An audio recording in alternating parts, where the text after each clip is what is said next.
అందరూ బాగున్నారా? ఈరోజు మనం బ్రతికి ఉన్నామంటే ఆయనకు మన పట్ల సంకల్పం ఉంది, ఏదో ప్రణాళిక ఉంది. లేకపోతే మనం కూడా వెళ్ళిపోయేవాళ్ళమే. మనం ఉంచాడంటే ఏదో ఆయనకి మన పట్ల పని ఉంది, ఒక బాధ్యత ఉంది, ఒక అసైన్మెంట్ ఉంది. ఆ అసైన్మెంట్ మనం తెలుసుకోవాలి. ఎందుకు నేను మీ ఆయుష్ పొడిగించాలని దేవుడు వ్యక్తిగతంగా మన అడిగితే ఏమి సమాధానం ఇస్తాను చెప్పండి? నా కారు పేమెంట్ చేసుకుంటానికి పొడిగించాలా, లేకపోతే నా ఉద్యోగం చేసుకుంటానికి పొడిగించాలా, నా వ్యాపారం చేసుకుంటానికి పొడిగించాలా? అది కాదు. కానీ ఎందుకు పొడిగించాలని దేవుడు అడిగితే ఏం చెప్పాలి? ప్రభువా, గత 15 సంవత్సరాలు నీకోసం నేను బ్రతికాను, మిగిలిన 15 సంవత్సరాలు కూడా బ్రతకాలని ఆశ ఉంది. కాబట్టి దేవుని ఉద్దేశాలను నెరవేర్చడానికి దేవుడు మనకి ఆయుష్ను, ఆరోగ్యాన్ని, శక్తిని మనకు అనుగ్రహిస్తాడు. ఎందుకంటే మీ అందరి పట్ల దేవునికి ఆలోచన, ఉద్దేశం ఉంది. ఆ ఆలోచన తెలుసుకొని మీరు జీవితంలో ప్రయాణం చేసినప్పుడు ఆ జీవితము ఫలప్రదమైన జీవితంగా ఉంటుంది. కొంతమంది ఎంతసేపు విసుగుతో జీవిస్తూ ఉంటారు, కొంతమంది ఎంతసేపు నెమ్మది లేకుండా, సమాధానం లేకుండా జీవిస్తారుగా. అట్టి జీవితాన్ని జీవించడానికి దేవుడు మనం పిలవలేదు. కానీ మనకు లక్ష్యము కలిగి జీవించాలి, ఒక గమ్యము కలిగి జీవించాలి, ఒక గురి కలిగి జీవించాలి. మన జీవిత శ్వాసను ముగించే రోజున పౌలులాగా నేను మంచి పోరాటం పోరాడితిని, నా విశ్వాసము కాపాడుకుంటుని, నా పరుగును తుదముట్టించిదిని అని పౌలులాగా అటువంటి గొప్ప నిశ్చయత కలిగి, ప్రభువా నువ్వు నన్ను ఏ పని కోసం ఇది ఏర్పాటు చేసుకున్నావో ఆ పనిని నేను ముగించాను అన్నటువంటి ఒక దృఢ సంకల్పంతో మన ఈ లోక యాత్రను ముగించాలి. కానీ ఆ చనిపోయే రోజు వచ్చినప్పుడు, అయ్యా ప్రభువా ఇంకొక దినం ఇవ్వమంటే, అంటే నీకు ఆల్రెడీ 80 సంవత్సరాలు ఇచ్చారు, నా కోసం నువ్వు జీవితం ఎందుకు ఇవ్వాలంటే దేవుడు ఏం సమాధానం చెబుతారు చూడండి. అందుకని జీవితం చాలా ప్రశస్తమైంది. ఒకసారి ఈ కన్ను మూసిన తరువాత పశ్చాత్తాపడటానికి అవకాశం ఉండదు. కన్ను మూసిన తరువాత ఆయన సంకల్పాన్ని నెరవేర్చడానికి మన సమయం ఉండదు. శ్వాస ఉండగానే, శక్తి ఉండగానే, గుండె కొట్టుకుంటుండగానే, ఆయుష్ ఉండగానే, ఆరోగ్యం ఉండగానే దేవుని సంకల్పాన్ని తెలుసుకొని ఆయన ఏ పని కోసం మనం పిలిచాడో ఆ పనిని మనం కడు జాగ్రత్తగా ఆ పనిని జరిగించి, ప్రభువా నేను నువ్వు ఇచ్చిన పనిని ముగించానని ఆయన సన్నిధికి వెళ్ళటానికి మనం సిద్ధంగా ఉండాలి. దేవుని రాకడ ఆలస్యమైతే మనందరం కూడా ఒకరోజు దేవుని సన్నిధికి వెళ్ళిపోతాము. దావీదు తన తరం వారికి సేవ చేసి ఏం చేశాడు? నిద్రించాడు. ఆ నిద్రించిన వాడిని దేవుడు కుళ్ళు పట్టనీయలేదు. అంటే మృతుల పునరుద్ధానాన్ని గురించి కూడా దేవుడు వాగ్దానం ఇచ్చాడుగా. మరి ఈరోజు అది నా వాక్యము కాదు, కానీ ఈరోజు మనం దేవుని వాక్యంలోంచి సైతాను కొన్న 4 పన్నాగాల గురించి మనం నేర్చుకోబోతున్నాము. సైతానుకు ఉన్నటువంటి 4 పన్నాగాలు. సైతాను మన కుటుంబంపై దాడి చేస్తున్నాడు, సైతాను మన వ్యక్తిగత జీవితాలపై దాడి చేస్తున్నాడు, సైతాను మన సంఘం మీద దాడి చేస్తున్నాడు. ఆ సైతాను దాడిని మనం గుర్తించాలి. ఏ విధంగా సైతానుడు మన దాడి చేస్తాడని కూడా బైబిల్ గ్రంథంలో చక్కగా రాయబడింది. కుటుంబాలను సైతానుడు భక్తిపరంగా బలహీనపరుస్తున్నాడు. కుటుంబాలను సైతానుడు హీస్ డివైడింగ్ ద ఫ్యామిలీ, చీల్చివేస్తున్నాడు. కుటుంబ వ్యవస్థను దేవుడు ఆరంభించాడు. ఆ కుటుంబం బలంగా ఉంటే గనక సంఘం బలంగా ఉంటుంది, కుటుంబం బలంగా ఉంటే గనక సమాజం బలంగా ఉంటుంది. ఎప్పుడైతే కుటుంబంలో విభేదాలు, చీలికలు వస్తాయి, అప్పుడు మనం సైతానుడు మనందరినీ కూడా బలహీనపరుస్తాడు. కాబట్టి ఆ సైతానుకు ఒక ప్రణాళిక ఉంది. ఆ ప్రణాళిక ఏంటంటే నిన్ను క్రీస్తు నుంచి దూరం చేయాలి, నిన్ను భక్తిహీనుడిగా చేయాలి. కొన్ని సంవత్సరాల క్రితం నేను వియత్నాం దేశం వెళ్ళాను. ఆ వియత్నాం దేశంలోకి వెళ్ళినప్పుడు నన్ను హోచిమిన్ సిటీ అని ఒక పట్టణానికి తీసుకువెళ్ళారు. ఆ పట్టణానికి తీసుకువెళ్ళినప్పుడు అక్కడ అండర్ గ్రౌండ్ కేవ్స్, అంటే లోపల ఉన్నటువంటి సొరంగాలు నాకు చూపించారు. 250 మైళ్ళు సొరంగాలు అండర్ గ్రౌండ్లో ఉన్నాయి. ఎందుకు ఆ సొరంగాలు తవ్వారు, ఏ కారణం చేత అంత ప్రయాసపడి సొరంగాలు తవ్వారు? ఆ సొరంగాల్లోనే కిచెన్ ఉంది, ఆ సొరంగాల్లోనే టెలిఫోన్ లైన్స్ ఉన్నాయి, ఆ సొరంగాల్లోనే ఎలక్ట్రిసిటీ ఉంది. ఎందుకు ఆ సొరంగాలని అడిగినప్పుడు వాళ్ళు ఏమన్నారంటే, అమెరికా దేశానికి అలాగే వియత్నాం దేశానికి యుద్ధం జరిగింది. ఆ యుద్ధంలో అమెరికా సైన్యాన్ని ఎదుర్కోవడానికి ఈ టన్నల్స్, అండర్ గ్రౌండ్ టన్నల్స్ తవ్వారు. ఆ టన్నల్స్ యొక్క విస్తీర్ణత చూస్తే 250 మైళ్ళ చదరపు మైళ్ళ విస్తీర్ణము గల టన్నల్స్ తవ్వారు. ఆ టన్నల్స్ టన్నల్లోంచి మరొకరు మాట్లాడుకోవడానికి కూడా నెట్వర్క్ కమ్యూనికేషన్ కూడా వాళ్ళు ఏర్పాటు చేసుకున్నారు. ప్రపంచంలో అమెరికా దేశం మీద అగ్రరాజ్యం. ఆ అగ్రరాజ్యాన్ని గెలిచిన నాథుడు లేడు. అగ్రరాజ్యానికి అణ్వాయుధాలు ఉన్నాయి. కానీ అమెరికా దేశం అగ్రరాజ్యం అయినప్పుడు కూడా ఈ యొక్క వియత్నాము దేశము మనలాంటి దేశం, అది చిన్న సౌత్ ఈస్ట్ ఏషియాలో మన ఆసియా ఖండంలో ఒక చిన్న దేశం. అది ఆ చిన్న దేశం అయినప్పుడు కూడా అగ్రరాజ్యాన్ని చిత్తుగా ఓడించారు. ఎందుకు, ఎట్లా ఓడించారంటే ప్రణాళిక ప్రకారం వాళ్ళు యుద్ధం చేశారు. ఆ యుద్ధం చేసినప్పుడు గొప్ప అణ్వాయుధాల కన్నా అమెరికా దేశాన్ని కూడా వాళ్ళు ఓడించారు. అదేవిధంగా ఎట్లా ఓడించారు వాళ్ళు? అది గొరిల్లా వార్ఫేర్ అంటారు. వాళ్ళు రహస్యముగా ఏం చేశారు? కేవ్స్ తవ్వారు. ఆ కేవ్స్లోంచి ఏం చేశారు వాళ్ళు? అమెరికన్ సైనికులతో యుద్ధం చేశారు వాళ్ళు.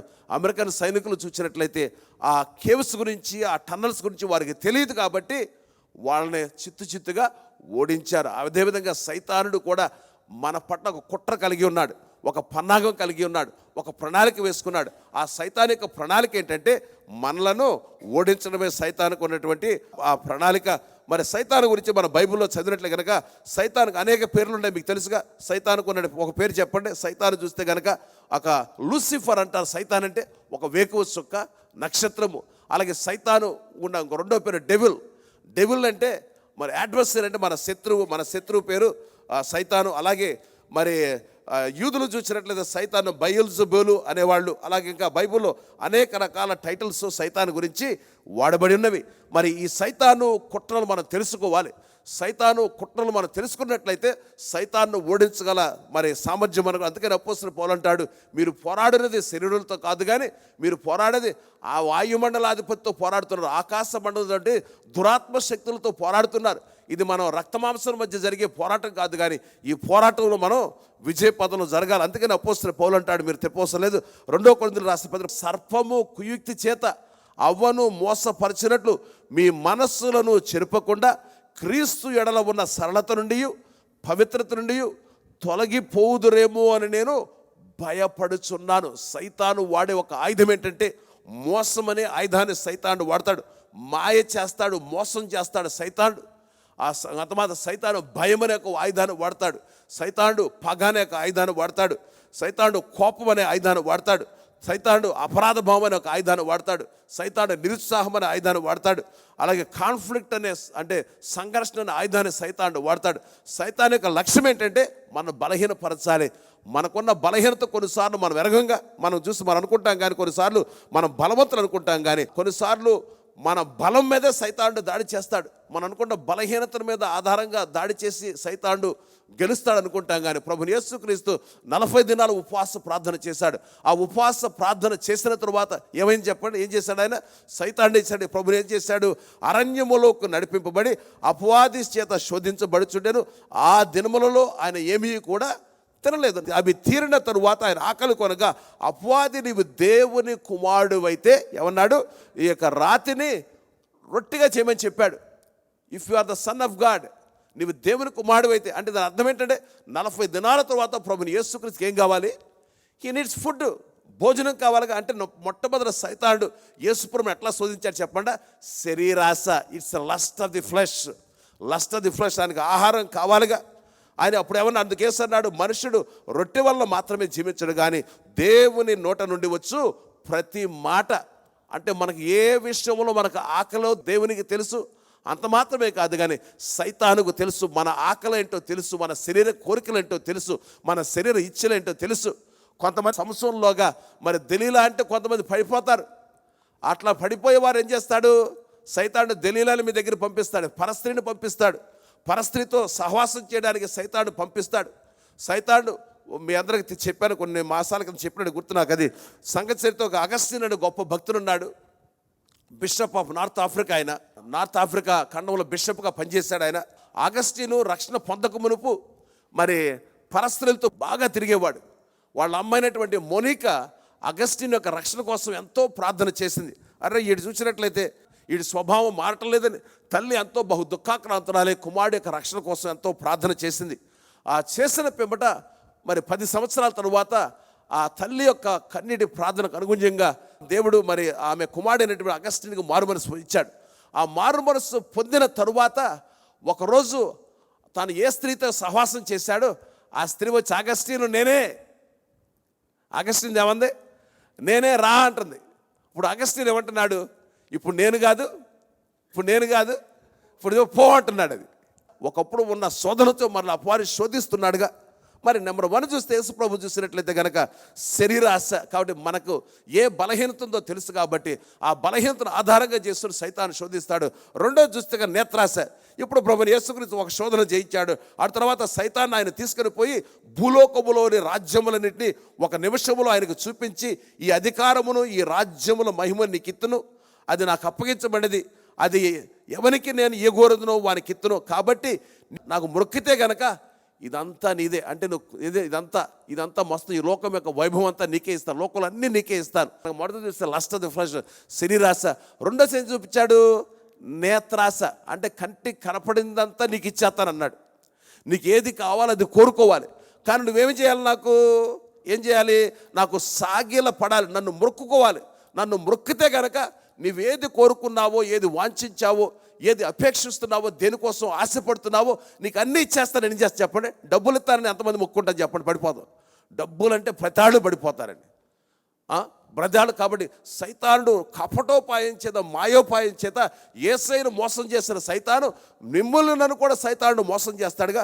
మూడోది చూసినట్లయితే కనుక, ఒకటి చూస్తే శరీరాశ, రెండోది అన్నీ చూపించాడు, మూడోది ఏమనుకున్నా మనం జీవపు డంబము. ఆ తర్వాత సైతానుడు మరి ఆయన యెరూషలేం పట్టణం మీద తీసుకొని పోయి దేవాలయ శిఖరమును ఆయన నిలవబెట్టి, నీవు దేవుని కుమారుడు అయితే ఇక్కడి నుండి క్రిందికి దుముకుము, నిన్ను కాపాడుటకు నిన్ను గూర్చి తన దూతలకు ఆయన ఆజ్ఞాపించునండి. ఎంత జీవపు డంబం! అరే నువ్వు దేవుని కుమారుడు అయితే గనక, ఎట్ట పంపు కొడుతున్నాడు చూడండి సైతాను. నువ్వు దేవుని కుమారుడు అయితే గనక కొండ శిఖరం మీదకి ఎక్కి ఆ కొండ శిఖరం మీద దూకితే గనక ఏమన్నాడు ఇక్కడ, నిన్ను గురించి. సైతానుడు కూడా దేవుని వాక్యాన్ని కోట్ చేస్తున్నాడు చూడండి. నిన్ను గురించి ఆయన దూతలకు ఆజ్ఞాపించును, నీ పాదం ఎప్పుడైనా రాతికి తగలకుండా వారు నిన్ను చేతులతో ఎత్తుకొందరని రాయబడింది. కానీ అప్పుడు యేసుప్రభు ఏమంటాడు, సైతానా వెనక పొమ్ము, నీవు దేవుడైన ప్రభుని శోధించవలదు. కానీ సైతానుడు శోధకుడు, ఈజ్ ఎ టెంప్టర్. మన సైతానుడు శోధిస్తున్నాడు, మన కూడా సైతానుడు బలహీనపరుస్తున్నాడు. కాబట్టి ఆ సైతాను ఈరోజు వాడుకునే 4 పన్నాగాల గురించి మీకు తెలియజేస్తాను. దయచేసి ఇప్పుడు మీ పవిత్ర బైబిల్ గ్రంథాలని నిర్గమకాండము 5వ అధ్యాయము 1 నుంచి 2 వచనాలు నేను చదువుతాను చూడండి. సైతాను వాడే పన్నాగాలు ఇక్కడ. నెంబర్ 1, మొట్టమొదటి పన్నాగం అంటే దేవుని ఆరాధించడానికి వీలు లేదు అనే మొట్టమొదటి పన్నాగాన్ని సైతానుడు పన్నాడు చూడండి. నిర్గమకాండం 5వ అధ్యాయము 1 నుంచి 3 వచనాలు చదువుతాను నేను. తరువాత మోషే అహరోనులు వచ్చి ఫరోను చూచి, ఇశ్రాయేలుల దేవుడైన యెహోవా అరణ్యములో నాకు ఉత్సవము చేయుటకు నా జనమును పోనిమ్మని ఆజ్ఞాపించుచుండిరి. లెట్ మై పీపుల్ గో, నా జనమును పోనిమ్మని ఆజ్ఞాపించరి. ఈ మాట నా జనమును పోనిమ్మనే మాట మనకి ఇక్కడ 7 సార్లు ఈ యొక్క నిర్గమకాండంలో రాయబడి ఉంది. ఆ తర్వాత ఫరో, నేను అతని మాట విని ఇశ్రాయేలును పోనిచ్చుటకు యెహోవా ఎవడు? ఎంత గొప్ప సవాలు ఫరో విసిరాడు చూడండి. నేను ఈ ప్రజలను పోనించడానికి యెహోవా ఎవడు? నేను యెహోవాను ఎరుగను, ఇశ్రాయేలును పోనీనను. తర్వాత చూడండి 3వ వచనం, అప్పుడు వారు హెబ్రీయుల దేవుడు ఎదుర్కొనెను, సెలవైన ఎడల మేము అరణ్యములోనికి పోయి 3 దినములంత ప్రాణము అంత దూరము పోయి మా దేవుడైన యెహోవాకు బలి అర్పించలేని ఎడల ఆయన మా మీద తెగులుతోనైనను ఖడ్గముతోనైనను పడునేమో అని అనేది. ఇక్కడ మొట్టమొదట పన్నాగం చూడండి. ఇక్కడ దేవుని ప్రజలు ఇప్పుడు ఎక్కడ ఉన్నారు? వాళ్ళు ఐగుప్తు దేశంలో ఉన్నారు. ఐగుప్తు అనేది ఈ లోకానికి సూచన. అలాగే ఫరో అనేవాడు సైతానికి సూచన. ఇప్పుడు సైతానుడు ఏమంటున్నాడు? దేవుని ప్రజలతో ఏమంటున్నాడు? నువ్వు వెళ్ళి దేవుణ్ణి ఆరాధించడానికి వీలు లేదు. అంటే ఈ లోకములో మనందరం కూడా ఉన్నాగా సైతానుడు మనకు మొట్టమొదటి పెట్టే ఒక మోసం చేసే మొట్టమొదటి ఆయుధం ఏంటంటే దేవుని సన్నిధికి వెళ్ళటానికి వీల్లేదు. ఈ లోకంలో జీవిస్తున్న మనందరం కూడా సైతానుడు దేవుని మందిరానికి రావడానికి, మనం మందిరానికి ఇష్టపడ్డు ఉదయకాల ప్రార్థన రాకుండా నీకు ఆటంకాలు కలుగజేస్తాడు, ఆదివారం మందిరం రాకుండా నీకు ఆటంకాలు కలుగజేస్తాడు, శుక్రవారం కుటుంబ ప్రార్థన కూడా రాకుండా సైతానుడు నీకు ఆటంకాలు కలుగజేస్తాడు. కానీ మోషే అహరోనులు ఏం చేశారు? ఇప్పుడు దేవుడు చెప్పిన ప్రకారం మోషే అహరోనులు ఫరో దగ్గరికి వెళ్ళారు. ఆ ఫరో దగ్గరికి వెళ్ళామన్నారు, నా ప్రజలు నన్ను ఆరాధించటకు వెళ్ళనీయమని దేవుడు వారితో చెప్పాడని ఇప్పుడు ఫరోతో చెప్పాడు. మోషే అహరోనులు ఏం చేశారు? ఇప్పుడు వచ్చి ఏం చేశారు? ఫరో దగ్గరికి వచ్చి నా దేవుని ప్రజలను పోనిమ్మన్నాడు. అంటే ఇప్పుడు ఏమన్నాడు? నీవు ఆరాధించుటకు ఫరో ఏమంటాడు? నువ్వు వెళ్ళటానికి మాత్రము ఇష్టము లేదు. సైతానుడు కల్పించే మొట్టమొదటి సూచన ఏంటంటే సైతానుడు మన దేవుని సన్నిధికి రానీయుడు, మన ప్రార్థన చేయకుండా ఆటంకపరుస్తాడు, వాక్యం చదవకుండా ఆటంకపరుస్తాడు. అంత మాత్రమే కాదు కానీ దేవునితో సమయం గడపకుండా సైతానుడు ఆటంకపరుస్తాడు. ఇక్కడ ఫరో ఎవరు గుర్తు అని చెప్పాను నేను? సైతానికి గుర్తు. ఫరో ఆ రోజు చూస్తే కనుక ఐగుప్తు దేశము ఆ రోజుల్లో గొప్ప అగ్రదేశము. సుమారుగా ఇశ్రాయేలు ప్రజలు 430 సంవత్సరాలు బానిసలుగా ఉన్నారు. మనం బానిసలుగా ఉండటానికి దేవునికి ఇష్టం లేదు. ఫరోకు చూస్తే గొప్ప అధికారం ఉంది, ఆధిపత్యం ఉంది. అంత మాత్రమే కాదు కానీ ఆ రోజుల్లో ఐగుప్తు దేశంలో చూస్తే ఒక కాన్స్టిట్యూషన్ లేదు. కానీ ఇక్కడ దేవుని చెంతకు వెళ్ళడం, దేవుని బిడ్డలుగా జీవించడం సైతానికి మాత్రము ఇష్టం లేదు. మన జీవితాన్ని దిద్దుబాటు చేసుకోవడానికి, మన జీవితాన్ని వాక్యానుసారంగా కట్టుకోవడానికి సైతానికి ఇష్టం లేదు. ఎప్పుడు కూడా సైతాన్ని ఏం చేస్తాడు? మనని దాస్యత్వంలో ఉంచుతాడు. మనందరూ కూడా ఏదొక దాస్యత్వంలో ఉన్నాం. ఇజ్రాయెల్ ప్రజలు ఏం చేస్తారు? అక్కడ ఐగుప్తు దేశంలో పని అనే దాస్యత్వంలో ఉన్నారు. వాళ్ళు లేచిన కాడించి పని తప్ప వాళ్ళకి ఆలోచన రెండో పని మాత్రము లేదు. అంతేకాకుండా దేవుని దగ్గరికి వెళ్లకుండా ఏం చేస్తున్నాడు? ఫరో కూడా ఆటంకాలు పెడుతున్నాడు. కాబట్టి సైతాను యొక్క ఆటంకాలు మనం పసిగట్టాలి, సైతాను యొక్క పన్నాగాలు మనం పసిగట్టాలి. సైతాన్ని జయించాలంటే సైతాను యొక్క మనసు కూడా మనం తెలుసుకోవాలిగా. ఇట్లా ఏం చేయాలి? మొట్టమొదటి చూస్తే కనుక మనం దేవుని బిడ్డలైనా మనం దేవుణ్ణి ఆరాధించకుండా ఉండడానికి సైతాన్ని ఆటంకపరుస్తున్నాడు. చూడండి, దాంట్లో ఒకసారి మరొకసారి 5వ అధ్యాయం 9వ వచనం చూడండి. ఒకసారి దాంట్లోనే ఆ మనుషుల చేత ఏం చేస్తున్నాడు? ఎక్కువ పని. ఏమన్నాడు? ఎక్కువ పని. ఏ పని? ఎక్కువ పని. సైతానుడు ఏం చేస్తాడు? మన మందిరాన్ని రాకుండా ఎక్కువ పని మనకు చూపిస్తాడు. పని ప్రాముఖ్యమా, దేవుని మందిరం ప్రాముఖ్యం? చెప్పండి. పునరుద్ధాన దినం ప్రాముఖ్యమా, లేకపోతే ఉద్యోగం ప్రాముఖ్యమా, వ్యాపారం ప్రాముఖ్యమా? ముఖ్యంగా సైతానుడు చూపించే ఒక ఎర ఏంటంటే, ఆదివారం కనుక మీరు పనిచేస్తే కనుక డబుల్ టైం ఇస్తామంటాడు. ఆ డబుల్ టైం ఇస్తామంటే మనం ఏం చేస్తాం? సాధారణంగా అరే 2 రోజులు పని చేసే ఒక్క రోజులోనే ఆ డబ్బులు సంపాదించు. కాబట్టి సైతాను ఏం చేస్తాడు? ఆరాధనకు వీలు లేకుండా ఎక్కువ పని నీకు కల్పిస్తాడు, డబుల్ టైం. ఆ ఎక్కువ పని చేసే ప్రక్రియలో ఏం చేస్తాం? మనం దేవుని మందిరాన్ని మర్చిపోతాము, ఆరాధన మర్చిపోతాము, వాక్యాన్ని మర్చిపోతాం. కాబట్టి ఆదివారము పునరుద్ధాన దినము, అది పరిశుద్ధ దినము, అది దేవునితో సహవాసం చేసే దినము. ఆ ఆదివారము మన దేనితో, ఆ సమయాన్ని దేనితో కూడా రాజీ పడకూడదు. దేవుడు కరుణామయుడు. కొన్నిసార్లు దేవుని ఆజ్ఞలు ఉల్లంఘించినప్పుడు కూడా, దేవుని ఆజ్ఞలు మనకు అవిధేయత చూపించినప్పుడు కూడా దేవుడు కరుణ చూపిస్తున్నాడు, కృప చూపిస్తున్నాడు. ఇక్కడ ఫరో ఏం చేశాడు? ఒక ఆప్షన్ ఇచ్చాడు. ఏమన్నాడు? ఆ మనుషుల చేత ఏమన్నాడు? ఎక్కువ పని చేయించవలెను, దానిలో వారు కష్టపడవలను, అబద్ధపు మాటలను వారు ఏమన్నాడు? సైతాను ఏం చేస్తున్నాడు? ఇక్కడ పనిని కల్పించామన్నాడు. మీరు మాత్రం ఇప్పుడు దేవుణ్ణి ఆరాధించకూడదు, మీకు ఓవర్ టైం పనిస్తున్నాను, ఆ ఓవర్ టైంలో బాగా మీరు ఎక్కువ డబ్బులు సంపాదిస్తారు అని సైతానుడు ఒక ఎర చూపిస్తున్నాడు. ఏ ఎర సైతానుడు మీకు చూపిస్తే మీరు పడిపోతారు? ఏ ఎర నాకు చూపించి నన్ను సైతానుడు పడేస్తాడు? డబ్బులంటే చాలా ప్రీతిగా. కానీ ఆదివారం అనేది చాలా పవిత్ర దినం, అది పునరుద్ధాన దినము. ఆ పునరుద్ధాన దినాన్ని మన దేవుని మందిరానికి రావాలి. 9వ వచనం, ఆ మనుషుల చేత ఎక్కువ పని చేయించవలను, దానిలో వారు కష్టపడవలను, అబద్ధపు మాటలను వారు. ఫరో ఎట్లా మాట్లాడుతున్నాడు చూడండి. ఆఫ్టర్ ఆల్ అంటే దేవుని మందిరం అంత ప్రాముఖ్యత, డబ్బులు ప్రాముఖ్యం, లేకపోతే కష్టార్జితం ప్రాముఖ్యం, ఇల్లు కట్టుకోవడం ప్రాముఖ్యం, పొలం దున్నుకోవడం ప్రాముఖ్యం, వ్యాపారానికి వెళ్ళటం ప్రాముఖ్యం. నేను ఎవరిని కూడా మరి తక్కువ చేసి మాట్లాడలేదు. కానీ ఈ సైతాను యొక్క మాయోపాయములు, కపటోపాయములు చాలామంది చిక్కున్నారుగా. అందుకని మనం బైబిల్ గ్రంథాన్ని మనం చదివినట్లయితే కనుక పునరుద్ధానము చాలా ప్రాముఖ్యమైన దినం. అలా దేవుడే 6 దినాలు కష్టపడి ఏం చేశాడు? 7వ దినాన్ని ఆయన విశ్రాంతి తీసుకున్నాడు. దేవుడే విశ్రాంతి తీసుకుంటే మనం ఎందుకు విశ్రాంతి తీసుకోవచ్చు చెప్పండి? అది మనం బ్రతికినంత కాలం పని ఉంటుంది, బ్రతికినంత కాలం ఏదో భారాన్ని మనం మోస్తూనే ఉంటాం. కానీ సైతానుడు మనం ఓడించడానికి, మన భక్తి జీవితంలో బలహీనపరచడానికి వాడే మొట్టమొదటి పన్నాగం ఏంటంటే మనం దేవుని మందిరానికి వెళ్ళకూడదు, దేవుని ఆరాధించకూడదు. కానీ క్రొత్త నిబంధన అపోస్తల కార్యం 2వ అధ్యాయం మనం చూసినట్లయితే కనుక అప్పుడు ఏమైనా విశ్వసించిన వారందరూ కూడా 2వ అధ్యాయం 44 నేను చదువుతాను, మీరు విశ్వసించిన వారందరూ కూడా తమకు కలిగినంత సమిష్టిగా ఉంచుకొని. అంత మాత్రమే కాదుగా 46వ వచనం చూస్తే, మరియు వారు ఏక మనస్కులై ప్రతి దినము దేవాలయములో తప్పక, అంటే వాళ్ళు కనీసం ఒక్కరోజు మాత్రం, అదే ఒక ఆదివారం మాత్రమే కాదు కానీ ఆది సంఘములు ఏం చేశారు? వాళ్ళు ప్రతిరోజు కూడా దేవాలయంలో వాళ్ళు కూడుకున్నారంట. అంత మాత్రమే కాదు కానీ ఇంటింటా రొట్టె విరుచుచు దేవుని స్తుతించుచు ప్రజలందరూ వాళ్ళను దయ పొందిన వారై ఆనందముతోనూ నిష్కపటమైన హృదయముతోనూ ఆహారము పుచ్చుకొని చుండిరి. మరియు ప్రభు రక్షణ పొందుతున్న వారిని అనుదినము కూడా వారితో ఏం చేస్తున్నాడు? ఆయన చేర్పిస్తున్నాడంట. అంటే మన మందిరం కూడా ప్రతిరోజు కూడా తెరవబడింది, ప్రేయర్ టవర్ తెరవబడింది. మందిరంలోకి వచ్చి ప్రార్థన చేసుకోవచ్చు. అంటే ప్రార్థన చేసే సమయంలో ప్రార్థన చేయాలి, పని చేసుకునే సమయంలో పని చేయాలి. ఈ మధ్య నాతో చెబుతారా సార్, ఆ అమ్మాయి చూస్తారా పని చేయకుండా ఎక్కువ ప్రార్థన చేస్తుందంట. అది కూడా మంచిది కాదు. అన్నింటిలో కూడా సమతుల్యత పాటించాలి.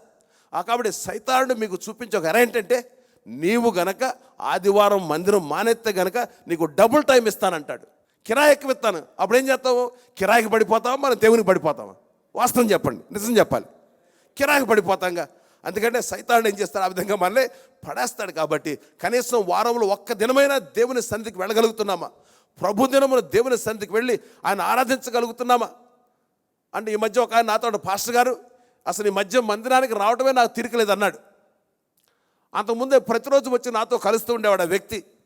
అప్పుడు ఏమన్నా, పాస్టర్ గారు నాకు ఉద్యోగం లేనప్పుడు మీ దగ్గరికి వచ్చానండి, ఇప్పుడు దేవుడు ఉద్యోగం ఇచ్చాడు నాకు. ఆ ఉద్యోగం లేనప్పుడు నన్ను పిలిచి ఏ పని ఇస్తే ఆ పని నేను చేసేవాడిని అండి. ఇప్పుడు నాకు ఉద్యోగం వచ్చి తీరిక లేదండి, ఆదివారం కూడా తీరిక లేకుండా నేను ఓవర్ టైం చేస్తానని పని చేస్తానండి ఇప్పుడు అని పాస్టర్ గారు అన్నాడు. పని చేసుకుంటే తప్పులేదు. అంటే దేవుడు మనకు ఉద్యోగం ఇచ్చింది, వ్యాపారం ఇచ్చింది, ఆయన్ని గణపరచడానిక లేకపోతే మన గణపరుచుకోవడానిక? ఆయన దయ చొప్పున మనకు ఉద్యోగాలు ఇచ్చాడు, ఆయన కృప చొప్పున వ్యాపారాలు ఇచ్చాడు. అంటే మనం పొలం పని చేసుకోవద్దు అంటలేదు, ఉద్యోగం నేను చేసుకోవద్దు అంటలేదు. కానీ ఏం చేయాలంటే మనం చాలా బ్యాలెన్స్ మనం సమతుల్యత పాటించి. కొంతమంది చూసినట్లయితే ఆదివారం మందిరానికి రాకుండా టీవీ మీద కూర్చొని ఛానల్స్ తిప్పుతూ ఉంటారు. దేవుని సన్నిధానికి రావడానికి కొంతమంది సందేహిస్తూ ఉంటారు. అంటే దేవుని మందిరానికి రావాలా, ఇంటికాడ మరి ఆరాధన చేసుకోకూడదా, ఇంటికాడ ప్రార్థన చేసుకోకూడదా? అవును, ఇంటికాడ ప్రార్థన చేసుకోవాలి, తప్పులేదు. కానీ దేవుని మందిరం రావడం కూడా నేర్చుకోవాలి. విశ్రాంతి దినం చాలా ప్రాముఖ్యమైనది, ప్రముఖ దినం. దయచేసి మీ బైబిల్ గ్రంథాలని యెషయా గ్రంథం 58వ అధ్యాయానికి రండి. 13, నా విశ్రాంతి దినమున వ్యాపారము చేయకుండా నాకు ప్రతిష్టమైన దినమని నీవు ఊరకుండిన ఎడల ఏమన్నాడు? విశ్రాంతి దినాన్ని ఏమంటున్నాడు ఇక్కడ? ఆ రోజుల్లో విశ్రాంతి దినం అంటే వాళ్ళకి సాటర్డే, సబ్బాత్ దినం ఉండేది వాళ్ళకి. ఏమన్నాడు ఇక్కడ దేవుడు? ఆ సబ్బాతు దినాన దేవుడే రెస్ట్ తీసుకున్నాడు. కాబట్టి మనం కూడా రెస్ట్, విశ్రాంతి దినం వ్యాపారం చేయకుండా నాకు ప్రతిష్ఠితమైన దినమని, అంటే ఆయన కోసం ఆ ఆదివారము పునరుద్ధాన దినం మనకు అది ప్రతిష్ఠ దినము. ఆ దినాన్ని దేవునికి ప్రతిష్ఠించాలి. అందుకే ఆయన సమాధిని గెలిచిన దినం. ఆ దినాన్న దేవుని మందిరానికి వెళ్ళాలి. విశ్రాంతి దినం మనోహరమైనది, యెహోవాకు ప్రతిష్ఠ దినమనియు ఘనమైనదనియు అనుకొని దాన్ని ఘనముగా ఆచరించిన ఎడల నీకిష్టమైన పనులు చేయకయు, వ్యాపారము చేయకయు, లోక వార్తలు చెప్పుకొనకయు ఉండిన.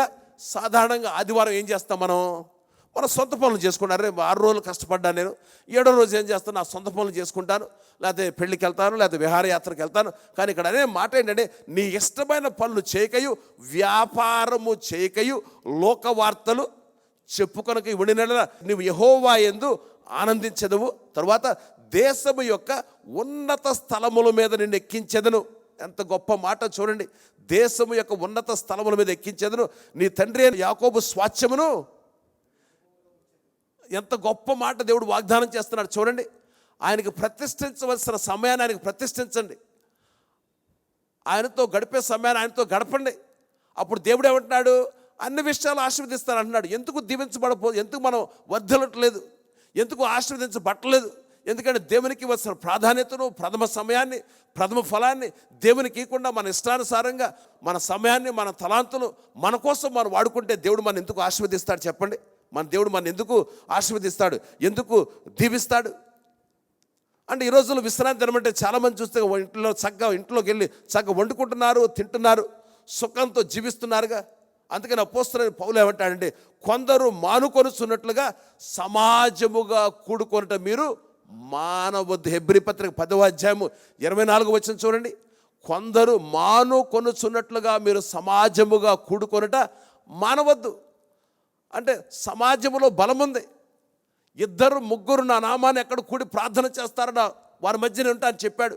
ఒకడు 1000 మంది తరువును, 2 10,000 మంది తరువును. ఎందుకు చర్చికి రావాలి? ఒంటరిగా ఉంటే నువ్వు పోరాడలేవు. ఒంటరిగా ఉంటే ఒక శత్రువు మీద పోరాడవచ్చు నువ్వు. అదే 10 మంది కలిసి కనుక మనం కలిసి సమిష్టిగా ప్రార్థన చేస్తే గనక, సమిష్టిగా సహవాసంగా మనం కలిసి ఉంటే గనక దేవుడు మన పట్ల గొప్ప కార్యాలు చేస్తాడు. కొందరు సమాజముగా కూడుకొనుట ఏమన్నాడు ఇక్కడ? మానవని చెప్పాడా, మానవద్దని చెప్పాడా? మానుకొనుచున్నట్టుగా మీరు మానవద్దు, సంఘముగా కూడుకోండి. దేవుని ఆరాధించడానికి, కూడుకోవడానికి దేవుని చిత్తమని అడగకూడదు. ఇంకా కొంతమంది అంటారు తెలుసా, సార్ నాకు ఆదివారం కూడా చర్చికి దేవుడు నడిపించలేదు అంటారు. నువ్వు దేవుని ఆత్మతో దైవపు ఆత్మతో నడిపించబడుతున్నావు. కొన్ని దేవుడు ఆల్రెడీ చెప్పేశాడు మనకి. దాని గురించి ప్రార్థన చేయ అవసరంలా, దాని గురించి మనం ప్రార్థన చేయ అవసరంలా. సమాజం చర్చికి రావాలి, అది దేవుని వాక్యంలో. దాని గురించి దేవా చర్చికి వెళ్ళాలా వద్దా, లేకపోతే ప్రార్థన చేయాలా వద్దా, లేకపోతే అవిశ్వాసులతో బంధం ఏర్పాటు చేసుకోవాలో వద్దా, ఇవన్నీ దేవుడు చెప్పి దాని గురించి దేవుని చిత్తం తెలుసుకోవసరం లేదు. మానుకుంటూ మాత్రం మీరు మానుకోవద్దు అంటున్నాడు.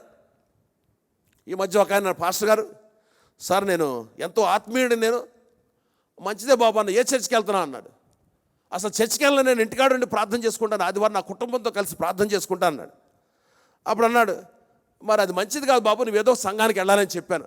అంటే సంఘానికి వెళ్తే నేను ఆత్మీయుడినా, ఇంటికాడ ఉండి ఎందుకు నేను ప్రార్థన చేసుకోకూడదు? అప్పుడు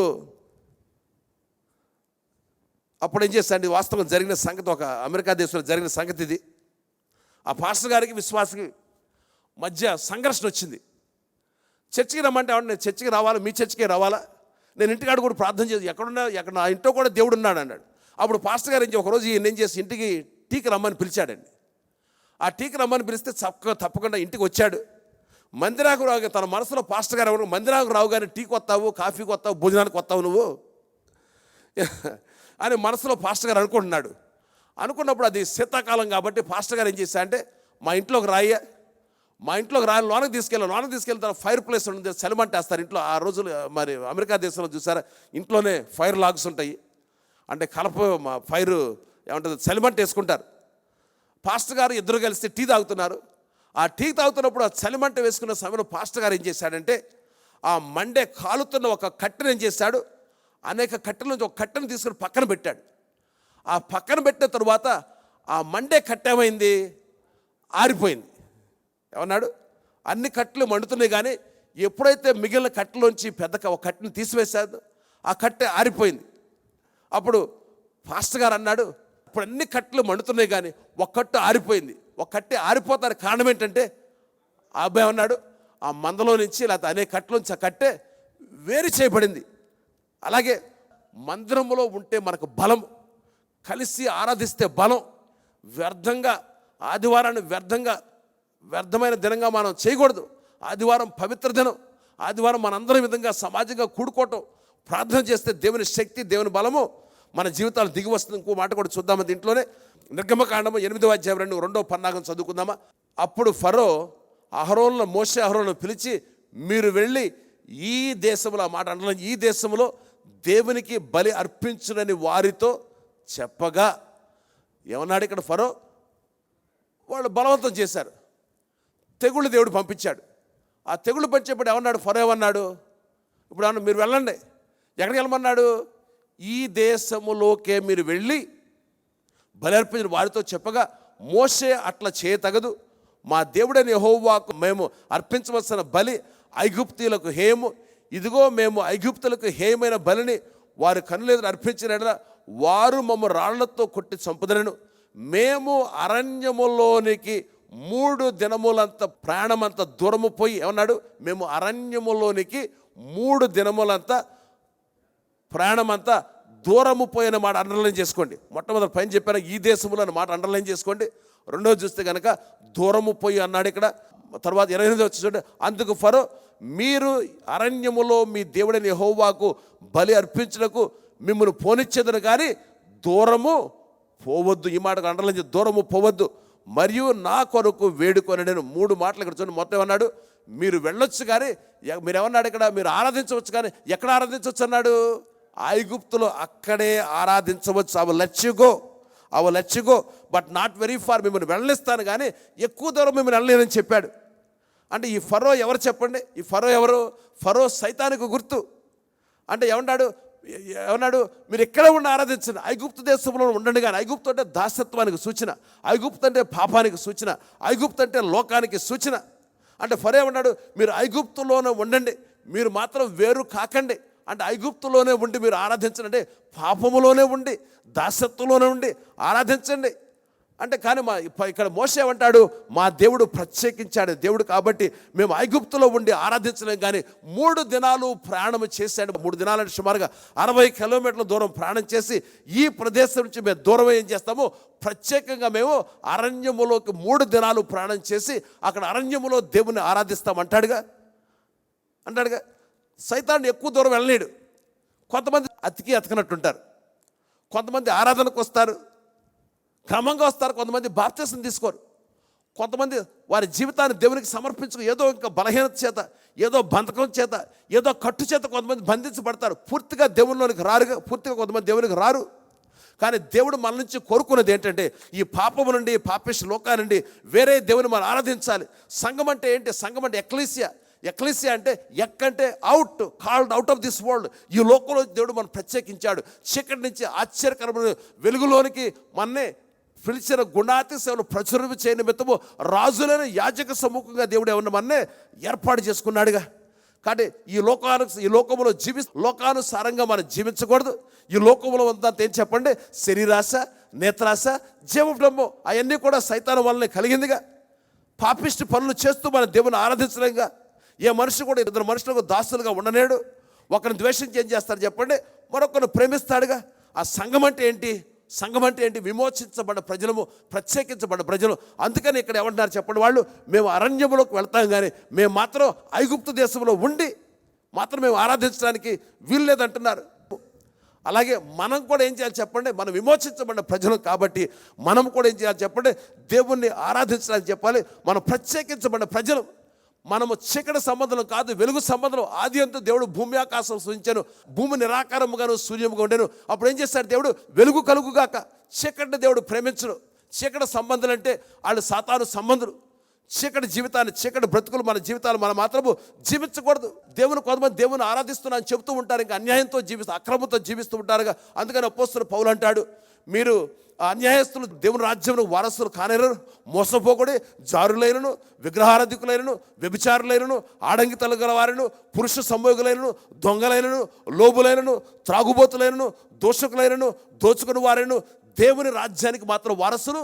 కానీ ఒకప్పుడు జీవితాన్ని జీవించాం, ఒకప్పుడు వ్యభిచారం చేసాము, ఒకప్పుడు అక్రమం చేసాము, ఒకప్పుడు అవినీతితో కూడిన జీవితాన్ని జీవించాం. కానీ ఇప్పుడు మనం ప్రత్యేకించబడ్డాం. ఇప్పుడు పరిశుద్ధ జనాంగం మనం. అందుకని పరిశుద్ధ బలపరిచయంలో మనం పాల్గొన్నాం. మనం వెళ్ళబోయే పట్టణం పరిశుద్ధ పట్టణం. పవిత్రతకు, పరిశుద్ధకు భిన్నమైన జీవితాన్ని మాత్రం మనం జీవించకూడదు. కొన్నిసార్లు పరిశుద్ధంగా జీవిస్తే కొన్నింటిని పోగొట్టుకుంటాం, కొన్నింటిని నష్టపోగొట్టుకుంటాం. కొన్నిసార్లు మనం పరిశుద్ధంగా జీవిస్తే కనుక బంధువులు పోగొట్టుకుంటాం, మిత్రులు పోగొట్టుకుంటాం. కొన్నిసార్లు పరిశుద్ధంగా జీవిస్తే వ్యాపారంలో నష్టం వస్తుంది, ఉద్యోగాన్ని కొన్నిసార్లు పోగొట్టుకుంటాగా. కొన్ని ఉద్యోగాలు పూజ చేయమంటారు. పూజ చేయమంటే పూజ చేయనంటే ఏమంటారు చెప్పండి? అలాడు దానియేలు ఒక తీర్మానం చేసుకున్నాడు. దానియేలు ఇప్పుడు చూస్తే బబులోను దేశంలో ఉన్నాడు. ఆ బబులోను దేశంలో రాజు ఇచ్చే భోజనాన్ని తినలేదు. ఎందుకంటే I will not defile my self with royal food. ఆ యొక్క రాజుగారు ఇచ్చే భోజనంతో, అన్నపానాలతో నా జీవితాన్ని నేను కల్మషం చేసుకోనని ఒక త్యాగం చేశాడు. అటువంటి త్యాగపూరితమైన ప్రజలు కావాలి మనకి. అంటే ప్రతిదానికి బలహీన పడిపోతూ ఉంటారు. కొంతమంది ఎక్కడ ఆడే ఆట అక్కడ ఆడుతూ ఉంటారు, ఎక్కడ పాడే పాట అక్కడ పాడుతూ ఉంటారుగా. అట్లాంటి జీవితాన్ని జీవించడానికి మాత్రము దేవుడు మాత్రం మనం పిలవలేదు. మనం ప్రత్యేకించబడిన జనాంగం కాబట్టి లోకస్తులుగా మాత్రం మనం ఉండకూడదు. మన పాపాన్ని విడిచిపెట్టాలి. మనం ఆదివారం వచ్చినప్పుడు ఎంతో భక్తిగా కనపరుస్తాం. బైబిల్ గ్రంథాన్ని, పెద్ద బైబిల్ గ్రంథం తీసుకొస్తాం. కానీ ముఖ్యంగా ఆదివారం తరువాత సోమవారం నుంచి శనివారం వరకు ఎట్లాంటి జీవితాన్ని మనం జీవిస్తున్నామే? అంటే దేవునికి దగ్గరగా జీవిస్తున్నామా? నీతిమంతులుగా జీవిస్తున్నామా? ఈ రోజుల్లో పరిశుద్ధత అంటే అనుకుంటారు తెల్లబట్టలు వేసుకోవడమే.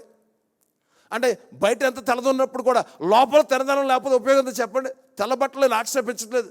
ఏ బట్టలు వేసుకున్నా అది మీ ఇష్టం. తెల్ల బట్టలు వేసుకున్నా, నల్ల బట్టలు వేసుకున్నా అది ఎవరిష్టం వాళ్ళది. అది కాదు. కానీ మనం పరిశుద్ధ పట్టణం వెళ్ళబోతున్నాం కాబట్టి, పరిశుద్ధ జనాంగం కాబట్టి, పరిశుద్ధతకు భిన్నంగా మన జీవితాలు ఏది కూడా ఉండకూడదు. పవిత్రమైన మందిరానికి వచ్చినప్పుడు వేషధారణతో మనం రాకూడదు, మురికి జీవితంతో రాకూడదు. కొంతమంది ఎప్పుడు చూసినప్పుడు కూడా భూ సంబంధమైన మనసు చూస్తారు. ఎంతసేపు చూస్తే కింద చూపు చూస్తూ ఉంటారు, పైన చూడాలి. ఎందుకంటే మన విమోచన సమీపిస్తూ ఉంది. మనం ఒకప్పుడు పాపంలో ఉన్నాము, అపరాధములతో ఉన్నాము. ఇప్పుడు ప్రభువు యేసుక్రీస్తు రక్తాన్ని చిందించి మన కడిగాడిగా పవిత్రపరిచాడు. ఇంకా కొంతమంది చూస్తే కనుక పంది లాంటి మురికి స్వభావాన్ని కలిగి ఉంటున్నారుగా. మీ అందరికీ చెప్పానుగా, ఒక పెద్ద దొరగారు వచ్చాడు, ఇండియా దేశం వచ్చాడు. ఒక గ్రామంలో జీవిస్తున్నాడు. ఆయన జీవిస్తున్నప్పుడు ఏమన్నాడంటే, నేను అమెరికా దేశంలో ఉండగా పందిని ఒక పెంపుడు జంతువుగా పెంచుకున్నాను నేను. ఇప్పుడు ఏం చేస్తున్నాడు? ఇప్పుడు ఇండియా దేశం వచ్చాడు. ఏమన్నాడు? నాకు పంది కావాలి అంటున్నాడు. ఆ గ్రామస్తులు ఏమన్నారు? పందులు బాబు ఇక్కడ పెంచరు బాబు, కుక్కలను పెంచుకుంటారు అంటే ఎనలా. లేదు, నాకు పంది కావాలన్నాడు. ఆ పందులు ఇక్కడ మురికి స్వభావం అండి అంటే వద్దంటే ఎనలా మాట. సరే, చివరికి పంది కొనిచ్చారు. ఆ పంది కొనిచ్చి ఏం చేశాడంటే, ఒకరోజు ఆ పందిని షికారుకి తీసుకెళ్ళాడు. ఆ షికారుకి తీసుకెళ్ళి కొంత దూరం వెళ్ళిపోయిన పంది ఏం చేసింది? మురికిని చూసింది. మురుగుండు చూసే పంది ఏం చేసింది, అది ఆ యొక్క గొలుసేసాడు, ఆ గొలుసు అన్ని ఇడుచుకుని ఆయన్ని కూడా మురుగుంటలో తీసుకెళ్ళిపోయిందంట. అప్పుడు పక్కన ఎవరు గ్రామస్తులు, అరే బాబు నీకు చెప్పాను రా బాబు, పందులు పెంపుడు జంతువులు కాదని వినలేదంట. సరే ఏం చేశాడు, ఇంటికి తీసుకెళ్ళాడు. ఇంటికి తీసుకెళ్ళిన తర్వాత మరి దాన్ని చక్కగా స్నానం చేయించాడు, మంచి టర్కీ టవల్ పెట్టి తెల్ల టవల్ పెట్టి తుడిచాడు. తర్వాత మళ్ళీ చక్కగా డ్రెస్ వేసాడు. మళ్ళీ ఏం చేశాడు, రెండో రోజు ఏం చేస్తాడు, మళ్ళీ షికారుకి వెళ్ళాడు. ఆ షికారు పందిని తీసుకెళ్ళాడు. మళ్ళీ ఏం చేసిన, మురుకుంటూ రాగానే మళ్ళీ మురికిలో పరిగెత్తి. ఎందుకు దాని స్వభావం ఏంటి చెప్పండి, పంది స్వభావం మురుగుడు. పంది స్వభావం మురుగుడు. మురుగుడు అంటే పంది ఇష్టపడుతుంది. సరే మూడో రోజు కూడా అది పని చేస్తాడు. సరే ఈ పందిని ఏం చేయాలి అర్థం కాడరా బాబు, ఈ పంది చూస్తే మురుగుడు చూస్తే ఆకర్షించబడతాయింది, ఈ పంది యొక్క మనస్సు మార్చాలి, హృదయం మార్చాలని ఒక వెటనరీన్ దగ్గర తీసుకెళ్ళాడండి. వెటనరీ అంటే ఒక పశువుల డాక్టర్ అంటారు. ఒక వెటనరీన్ దగ్గర తీసుకెళ్ళి ఈ పంది గుండె మార్పుడు చేయాలని చెప్పాడండి. సరే చివరికి ఏం చేశాడంటే ఆ వెటనరీ ఆ పంది గుండె తీసేసి ఇంకో గుండె ఇచ్చాడంట. ఆ గుండె ఇచ్చిన తర్వాత ఒక రోజు షికారుకు మరల పందిని తీసుకెళ్ళాడు. ఆ పంది తీసుకెళ్ళినప్పుడు ఆ మురికి గుంట ఉన్నప్పుడు కూడా ఇప్పుడు ఏం చేసింది చెప్పండి, దాని గుండె మార్పుడు స్వభావం మారింది. కాబట్టి ఆ స్వభావం మారటం కారణంగా ఎప్పుడు మురుగుడు చేత ఆకర్షించబడిన పందేసించాడు, ఇప్పుడు ఆకర్షించబడలేదు. మనము కూడా హృదయం మార్పిడి కావాలి. మన మనస్సు మారి నూతన పరచబడాలి. మన భూమి మీద భూ సంబంధమైన వాటి మీద మన మనసు ఉంచకూడదు, దేవుని విషయాల మీద మనం మనసు ఉంచాలి. అందుకని ఫరో ఏమంటున్నాడు, మీరు అరణ్యములోకి వెళ్ళొద్దు, కానీ మీరు ఏమంటే ఇక్కడ ఐగుప్తులోనే ఉండండి, పాపంలోనే మనం ఉంచుతాడు. ఎవరు ఏ కట్ల చేత బంధించబడ్డారో నాకు తెలియదు, కానీ దేవుడి రోజు సుట్టిగా మీతో మాట్లాడుతున్నాడు. ఏ బానిసత్వంలో ఉన్నారు ఆ బానిసత్వం నుంచి బయటికి రావాలి. ఒకవేళ త్రాగుడనే బానిసత్వమా, లేకపోతే గుట్కాలనే బానిసత్వమా, లేకపోతే కనుక లేకపోతే పరస్త్రీని కూర్చిన వ్యామోహం చేత మన జీవితాలు మరి పెనవేసుకొని ఉన్నాయిగా. ఈరోజు దేవుడి ఇప్పుడు కమ్ అవుట్ ఆఫ్ ఈజిప్ట్, ఐగుప్తులో నుంచి బయటికి రండి. ఐగుప్తులో శాశ్వత జీవం లేదు. ఐగుప్తు అనేది దాస్యత్వానికి సూచన, ఐగుప్తు అనేది విగ్రహారాధన సూచన, ఐగుప్తు అనేది ఈ లోకానికి సూచన, ఐగుప్తు అనేది ఈ లోక సంబంధించిన ఆచారాలకు సూచన. కమ్ అవుట్ ఆఫ్ ఐగుప్తులో నుంచి బయటికి రండి. మొట్టమొదటి ఏమనుకున్నాము, దేవుణ్ణి ఆరాధించడానికి వీల్లేదన్నాడు. రెండోది ఏమన్నాడు, ఇక్కడే ఉండండి. ఏమన్నాడు, ఇక్కడ దూరం పోవద్దు, ఇక్కడే ఉండండి, దూరం మాత్రం వెళ్ళొద్దు. అంటే ఊరినే కాసేపు ఆదివారం వెళ్ళి కూర్చుని రండి, కానీ ఇంకా దేవుని కట్టడలు మాత్రం మీరు పూర్తిగా అనుసరించొద్దు, దూరం మాత్రం మీరు వెళ్ళొద్దు. ఈ నా మాటలు వింటున్న మనందరం కూడా వేషధారణతో కూడిన జీవితాన్ని మాత్రం మనం జీవించకూడదు. మనం దేవుని సంబంధము, మనం ప్రత్యేకించబడిన ప్రజలము. అన్నాడు అబ్రహాముతో దేవుడేం చెప్పాడు, నీ దేశాన్ని నుంచి, నీ ప్రజల నుంచి, నీ యొక్క ఆచారాల నుంచి, సంప్రదాయం బయటకు రమ్మని చెప్పాడు దేవుడు. ఇప్పుడు దేవుడు ఇజ్రాయెల్ ప్రజలు చెప్పే మాట ఏంటంటే, ఈ యొక్క పాపిస్టి ఫరో ఆధిపత్యాన్ని నుంచి బయటకు వచ్చేయండి. దేవుడు అబ్రహాముని పిలిచిన దేవుడు ఈరోజు మనను కూడా పిలుస్తున్నాడు, బయటకు రమ్మని దేవుడు పిలుస్తున్నాడు. సపరేషన్, మనం కూడా వేరుచే ప్రత్యేకించబడాలి. మనకు విశిష్టమైన జీవితం పిలవడానికి దేవుడు పిలిచాడు, మన పరిశుద్ధులుగా ఉండడానికి దేవుడు మనం పిలిచాడు. అబ్రహాము దేవుని చిత్తాన్ని నెరవేర్చినట్లు మనం కూడా కొంతమంది ప్రజల నుంచి వేరు చేయబడాలి, కొన్ని స్థలాల నుంచి మనం వేరు చేయబడాలి, కొన్ని ఆచారాల నుంచి, సంప్రదాయాల నుంచి మనం వేరు చేయబడాలి. అందుకని యెహోషువ ఏమంటాడు, నేనును నా ఇంటి వారు కూడా యెహోవాను సేవించదము. మరి ఈరోజు మనం ప్రత్యేకించబడిన ప్రజలం కాబట్టి మనం దేనిని విడిచిపెట్టాలి, ఎవరిని విడిచిపెట్ట, దుష్టుల ఆలోచన చొప్పున నడువక, పాపుల మార్గము నిలువక, అపహాసకులు కూర్చుండక యెహోవా ధర్మశాస్త్రం అనుసరించును, దివారాత్రులు దాన్ని ధ్యానించేవాడు ధన్యుడు. ఈ లోకం అంతా చూసా శరీరాశ, నేత్రాశ, జీవడము. మొట్టమొదటి చూస్తే ఏమన్నాడు, సైతాన్ని అన్నాడు, ఏమన్నాడు, దేవుని ఆరాధించడం వీల్లేదు. రెండో చూస్తే కనుక మీరు కొంత దూరం వెళ్ళండి.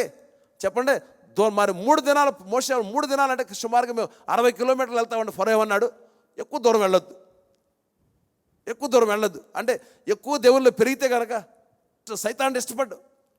సైతాన్ని మాత్రం లోకానుసారంగా బ్రతకూడదు. మనం కాలంతో కూడిన కళ్ళు మనం కలిగి ఉండకూడదు, కానీ మన నీతిగా, యథార్థంగా, సత్ప్రవర్తన కలిగే సద్భక్తి మనం చేసుకుంటే కనుక దాని ద్వారా మన జీవితాల్లో ఎంత ఆశీర్వాదం. 3వ పన్నాగం చదువుకుందామా దయచేసి మీ బైబిల్ గ్రంథాలని. నిర్గమకాండం 10వ అధ్యాయం 8వ వచనం కాడ చదువుకున్నాను చూడండి. మోషే అహరోనులు ఫరో యొద్దకు మరి రప్పింపడగా అతను, మీరు వెళ్ళి మీ దేవుడైన యెహోవాను సేవించుడి, అందుకు ఎవరైనాను వెళ్ళుదురా అని వారిని అడిగాను. అందుకు మోషే, మేము యెహోవాకు పండుగ, మేము అని చూడండి, మేము అని పండుగ ఆచరించవలను కనుక మా కుమారులను, మా కుమార్తెలను, మా మందలను, మా పశువులను వెంటబెట్టుకొని మా పిన్న పెద్దలతో కూడా వెళ్ళదమను. అందుకతను ఏమన్నాడు చూడండి ఇక్కడ, అందుకే ఏమన్నాడు చూడండి అక్కడ, నేను మిమ్మును మీ పిల్లలను పోనిచ్చేదనా, ఇదిగో మీరు దురాలోచన గలవారు, పురుషులు మాత్రమే వెళ్ళి యెహోవాను సేవించుడి. ఇక్కడ ఈ మాట చూసినట్లయితే కనుక ఇంటికి ఒకళ్ళు వెళితే సరిపోతుంది అంటున్నాడు ఫరో. ఇంటికి ఒకరని చెప్పండి, ఇంటికి ఒకరికి వెళ్తే సరిపోద్ది అంటే భార్య వెళ్తే సరిపోతుందని భర్త అంటాడు, భర్త వెళ్తే సరిపోతుందని భార్య అంటాడు. అంత మా పిల్లలు ఏమంటారు, మా అమ్మ నాన్న చర్చికి వెళ్తే మా అమ్మ వెళ్తే సరిపోతుంది అంటారుగా. అంటే అందరూ ఎందుకు వెళ్ళాలి? సైతాను యొక్క మూడో పన్నాగం ఏంటంటే సంఘానికి అందరినీ రాకుండా కుటుంబ వ్యవస్థను సైతాను పాడు చేస్తున్నాడు. పురుషులారా, మీ కుటుంబానికి వచ్చిన బాధ్యత దేవుడు మీకు ఇచ్చాడు, మీ పిల్లలకు వచ్చిన బాధ్యత మీకు ఇచ్చాడు. నువ్వు ఆదివారం మందిరంలో ఉంటే నీ పిల్లలు ఎక్కడ ఉన్నారు? స్కూల్లో ఉంటున్నారా, కాలేజీలో ఉంటున్నారా? నీవు ఆదివారం మందిరం ఉంటే కనుక నీ భార్య ఎక్కడ ఉంటుంది? నీవు ఆదివారం మందిరం నీ భర్త ఎక్కడ ఉంటున్నాడు? నీ ఆదివారం మందిరం నీ పిల్లలు ఎక్కడ ఉంటున్నారు? ఇక్కడ మోషే అహరోనులు ఏమంటున్నారు? మేము కుటుంబ సమేతంగా దేవుణ్ణి ఆరాధిస్తాము. కుటుంబ సమేతంగా దేవుడు కుటుంబాన్ని ప్రేమిస్తున్నాడుగా. ఇక్కడ కుటుంబ సమేతంగా మనం దేవుని మందిరానికి వెళ్ళాలి. సైతానుడు పన్నే మూడో పన్నాగం ఏంటంటే ఒక్కళ్ళు వెళ్తే చాలు, అందరూ చర్చికి వెళ్ళాల్సిన పని లేదు, అందరూ ఆరాధించాల్సిన పని లేదు. అందుకని యెహోషువ ఏమంటాడు? నేనును నా ఇంటి వారందరూ కూడా యెహోవాని సేవించదును. నీ ఇంటి వారందరినీ మందిరానికి తీసుకొస్తున్నావా? నీ ఇంటి వారందరూ కలిసి కుటుంబ ప్రార్థన చేస్తున్నారా? నీ ఇంటి వారు అందరూ కలిసి దేవుని ఎదుట సాష్టాంగ పడుతున్నారా? చూడండి, ఒకరోజు ప్రభువు యేసుక్రీస్తు జక్కయ్య ఇంటికి వెళ్ళాడు. జక్కయ్య తన పాపాలు ఒప్పుకున్నాడు. యేసు ఏమన్నాడో చెప్పగలరా? జక్కయ్య నీకు రక్షణ వచ్చిందన్నాడా? యేసు ఏమన్నాడు? జక్కయ్య ఏమన్నాడు? నీకు రక్షణ వస్తూ మాత్రమే కాదని జక్కయ్య, నీ ఇంటికి రక్షణ వచ్చింది. ఇల్లందరూ రక్షణ పొందాలి, పిల్లలు మారు మనసు పొందాలి, పిల్లలు బాప్తిసం పొందాలి, పిల్లలు పరిశుద్ధాత్మ అభిషేకం పొందాలి, పిల్లలు అన్య భాషలు మాట్లాడాలి. మీ పిల్లలు ఎక్కడుంటున్నారు? సైతానుడు పన్నే మూడో పన్నాగం ఏంటంటే మన కుటుంబాన్ని దేవుని సన్నిధికి రాకుండా ఆటంకం, ఏదో ఒక సాకు చెబుతారు పిల్లలు. ఒక కుటుంబం వస్తారు, భార్య భర్తలు మాత్రమే సంఘానికి వస్తారు, వారి పిల్లలు మాత్రం సంఘానికి తీసుకురారు. ఎందుకు తీసుకురావట్లేదంటే ఇంట్లో 2 కుక్కలు ఉన్నాయి కాబట్టి. ఏమో చెప్పండి, 2 కుక్కలు ఉన్నాయి కాబట్టి 2 అమ్మాయిల్ని చిన్న కుక్క కాపలా పెట్టారంట. అరే ఎంత అవమానం చెప్పండి అది. కుక్కల ప్రాముఖ్యత అంటే కుక్కలు నేను తక్కువ చేసి మాట్లాడలే. నా 2 గంటల కుక్కలు ఉండలేవో కట్టేస్తే కుక్కల కారణంగా పిల్లలు మాత్రం దేవుని సన్నిధికి తీసుకురావట్లేదుగా. ఇక్కడ చూడండి, దయచేసి ఒక వాక్య భాగాన్ని చదువుకుందాం మనం. ఆదికాండము 6వ అధ్యాయము 18వ వచనం చూడండి. అయితే నీతో నా నిబంధన స్థిరపరచుదును, నీవును నీతో కూడా నీ కుమారులను నీ భార్యయు నీ కోడనును. వింటున్నారా? అందరూ వింటున్నారా? ఎవరున్నారు? ఆ ఓడ నోహో జలప్రాణాల గురించి ఇక్కడ మాట్లాడుతున్నాడు. నోహో ఒక్కడే ఓడెక్కొచ్చు, కానీ దేవుడు ఏమంటున్నాడు ఇక్కడ? నీతో పాటు నీ కొడుకు ఎక్కాలి, నీ కూతురు ఎక్కాలి, నీ కోడలు ఎక్కాలి, మీ భార్య ఎక్కాలి, మీ పిల్లలు ఎక్కాలి, అందరూ కూడా ఈ ఓడలో ఏమంటున్నాడు ఇక్కడ? మీరు ప్రవేశించాలి. ఒకవేళ ఈరోజు కనుక ప్రభువు యేసుక్రీస్తు రాకడొస్తే కనుక నీ కుటుంబ పరిస్థితి ఏంటి? మీ పిల్లల పరిస్థితి ఏంటి? మీ పరిస్థితి ఏంటి? ఇంకో మాట 7వ అధ్యాయం చూడండి. ఆదికాండం 7వ అధ్యాయం 1వ వచనం చూడండి. యెహోవా ఈ తరం వారిలో నీవే నా ఎదుట నీతి మంత్రి అయి ఉండేది చూచితివి కనుక. అరే ఈ రోజు దేవుడు మన జీవితాన్ని చూస్తే అటువంటి సాక్ష్యం ఇస్తాడు చెప్పండి. ఎంత గొప్ప సాక్ష్యం దేవుడు ఇచ్చాడు. ఆ తరంలోనే నోవా గురించి సాక్ష్యం. అరే ఎంత గొప్ప నీతిమంతుడు. అంత నోహో మాత్రం నీతిమంతుడు మాత్రమే కాదు, కానీ నోహోతో పాటు తన కుటుంబం కూడా నీతిగా జీవించారు, యథార్థంగా జీవించారు. కొన్నిసార్లు మనం బలహీనపడి అరే అందరూ యథార్థంగా జీవించినప్పుడు కూడా వాళ్ళు బ్రతుకుతున్నారే, వాళ్ళు ఆస్తి సమకూర్చుకుంటున్నారే, నేను యథార్థంగా జీవించినప్పుడు కూడా నా చేతిలో చిల్లుగా అవ్వలేదే అని కొన్నిసార్లు మనం కూడా బాధపడతాంగా. అల్లాడు లాజరు ధనవంతుడి గురించి మీరు జ్ఞాపకం చేసుకోండి. ఆ లాజరు చూస్తే బ్రతికున్నప్పుడు అంతా పేదవాడు, బ్రతికున్నప్పుడు ఒళ్ళంతా కురుపులు గజ్జి, బ్రతికున్నప్పుడు అంతా పేదరికం. ఆ లాజరు బ్రతికున్నప్పుడల్లా ధనవంతుని యొక్క బల నుంచి పడిన భోజన ముక్కలు తిన్నాడు. చివరికి ఆ ధనవంతుడు చూస్తే ప్రతిరోజు ఊదారంగు వస్త్రాలు ధరించాడు. ఆ ధనవంతుడు సన్నపు నార బట్టలు ధరించాడు. ఇద్దరు ఒకరు చనిపోయారు. ఆ పేదవాడు చనిపోయినప్పుడు దేవదూతలు వచ్చినాయి. ఆ పేదవాడు ఆత్మను దేవుని సన్నిధికి తీసుకువెళ్ళి ఆ తరువాత ధనవంతుడు చనిపోయాడు. ఆ ధనవంతుడు మంచి ఊరేగింపు. చనిపోయిన పేదవాడు యెరూషలేము యొక్క పట్టణం పొలివేరంలో కనీసం దహన సంస్కారాలు కూడా లేవు, భూస్థాపన కార్యక్రమం బాడీని పారవేశారు. ఇద్దరు చనిపోయారు. ఆ చనిపోయిన తర్వాత ఏమయ్యాడు? భూలోకములో ఉన్నటువంటి పేదవాడు చనిపోయినాక ఏమయ్యాడు? ధనవంతుడయ్యాడు. ఆ తర్వాత భూలోకంలో బ్రతికినటువంటి ధనవంతుడు పరలోకంలోకి ఏమయ్యాడు? వాడు పేదవాడయ్యాడు. కొన్నిసార్లు మన ఇతరులతో మన భక్తిని ఇతరుల భక్తితో పోల్చుకోకూడదు, మన జీవితాలు ఇతరుల జీవితాలతో పోల్చుకోకూడదు. ఈరోజు దేవుడు మనకిచ్చే సవాల్ ఏంటంటే, నీవు మందిరంకి వస్తూ మాత్రమే కాదు కానీ నీ కుటుంబం కూడా కలిసి నీ కుటుంబంతో కలిసి మందిరానికి వస్తుంది. నీ పిల్లలు ఎక్కడ తిరుగుతున్నారు? నీ పిల్లలు ఏ పనులు చేస్తున్నారు? నీ పిల్లలకు వచ్చిన బాధ్యత దేవుడు నీకు ఇచ్చాడుగా. పిల్లలకు వచ్చిన బాధ్యత దేవుడు మనకిచ్చాడు. అందుకని యెహోషువ అంటాడు, చూడండి ఒక మాట దయచేసి మీరు ఇక్కడ చూడండి. ఇక్కడ యెహోషువ గ్రంథం 24వ అధ్యాయము 14వ వచనం చూడండి. యెహోషువ తన కుటుంబాన్ని గురించి చెబుతాడు చూడండి ఇక్కడ. కాబట్టి మీరు యెహోవా యందు భయభక్తులు గలవారై ఆయన నిష్కపటముగాను సత్యముగాను సేవించచ్చు. మీ పితరులు నది అద్దరిని ఐగుప్తులో సేవించిన దేవతలను తొలగద్రోసి యెహోవానే సేవించుడి. యెహోవాను సేవించిన మీ దృష్టికి కీడని తోచినడల మీరు ఎవరిని సేవించెదరో, నది అద్దరిని మీ పితరులు సేవించిన దేవతలను సేవించెదరో, అమోరీయుల దేశంలో మీరు నివసించున్నారు వారి దేవతలు సేవించెదరో, నేడు మీరు కోరుకొనడి.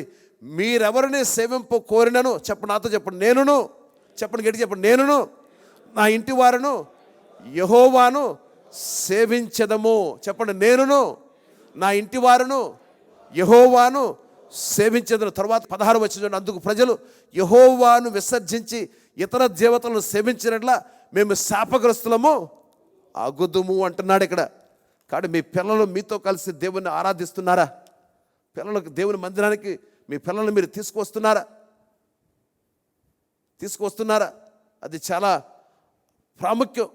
మనం భోజనం చేసేటప్పుడు అందరం కలిసి భోజనం చేస్తామని చెప్పండి. సాధారణంగా సాధారణంగా ఆ కుటుంబంలో కనుక ఐక్యత ఉంటే, సమాధానం ఉంటే, భోజనం మాత్రం ఇండివిజువల్గా చేయం. మనం దాదాపుగా కలిసి మనం భోజనం చేస్తాంగా. అదేవిధంగా కలిసి మందిరానికి వచ్చినట్లయితే దేవుని నామం గణపరచబడుతుంది. కాబట్టి మనందరం కూడా దేవుని సన్నిధికి వెళ్ళినప్పుడు భార్యతో బిడ్డలతో కుటుంబ సమేతంగా దేవుని మందిరానికి రావడం నేర్చుకుంది. నోహో కుటుంబం రక్షించుకున్నాడు, యెహోషువ తన కుటుంబాన్ని రక్షించుకున్నాడు. సైతానుకుండే 3వ పన్నాగం ఏంటంటే మన కుటుంబాన్ని పాడు చేయాలి, దేవుని నుంచి దూరం చేయాలి. 4వ పన్నాగం ముగించుకుందామా? దయచేసి 10వ అధ్యాయము 24 నుంచి 26 వచనాలు చూద్దామా? ఫరో మోషేను పిలిపించి, మీరు వెళ్ళి యెహోవాను సేవించుడి, మీ మందలు మీ పశువులు మాత్రమే ఇక్కడ ఉండవలెను, మీ బిడ్డలు మీతో వెళ్ళవచ్చుననగా, మోషే మేము మా దేవుడైన యెహోవాకు అర్పించవలసిన బలుల నిమిత్తము హోమార్పణ నిమిత్తమును నీవు మాకు పశువులను ఇవ్వలను, మా పశువులు మాతో కూడా రావలను, ఒక్క డెక్కైనను కూడా విడవబడదు, మా దేవుడైన యెహోవాను సేవించుటకు వాటిలో నుండి తీసుకొనవలను, మేము దేనితో యెహోవాను సేవింపలో అక్కడ చేరక మునుపు మాకు తెలియదు అనేను. ఇక్కడ ఫరో ఏమంటున్నాడు? ఇక్కడ మీరు వెళ్ళొచ్చు, మీ పిల్లలు వెళ్ళొచ్చు, కానీ మీ మందల పశువులు మాత్రం ఐగుప్తులోనే విడిచి వెళ్ళండి. దాని మరో పన్నాగం అండి, మీరు కుటుంబంతో వెళ్ళొచ్చు, మీ భార్య భర్తలతో వెళ్ళొచ్చు, కానీ దేవుని మందిరానికి వెళ్ళి మీరు ఎట్టెళ్ళాలి? మీరు ఒట్టి చేతులతో వెళ్ళాలి? చెప్పండి, ఈ పక్కన చెప్పండి. మీరు ఒట్టి చేతులతో వస్తారు, పక్కన ఒకసారి చెప్పండి. మీరు ఒట్టి చేతులతో వస్తున్నారు చెప్పండి. దర్జాగా చేతులు కట్టుకుని బైబిల్ పట్టుకోలేదు, ఒట్టి చేతులతో కానుకలు లేదు, అర్పణ లేదు, దశభాగాలు లేదు. ఇప్పుడు ఏమన్నాడు ఫరో? ఏమన్నాడు చెప్పండి? అరే మీ పశువులు మాత్రం ఇక్కడ ఉంచేయండి, మీ బంగారం ఇక్కడ ఉంచేయండి, మీకున్న సమస్త ఆస్తి అంతా కూడా ఎక్కడ ఉంచేయండి ఇక్కడ మీరు అంటే ఏమన్నాడు ఇక్కడ? మీరు దేవుని దగ్గరికి వెళ్ళండి, కానీ దేవునికి ఏమీ అర్పణ అర్పించకుండా ఒట్టి చేతులతో వెళ్ళండి.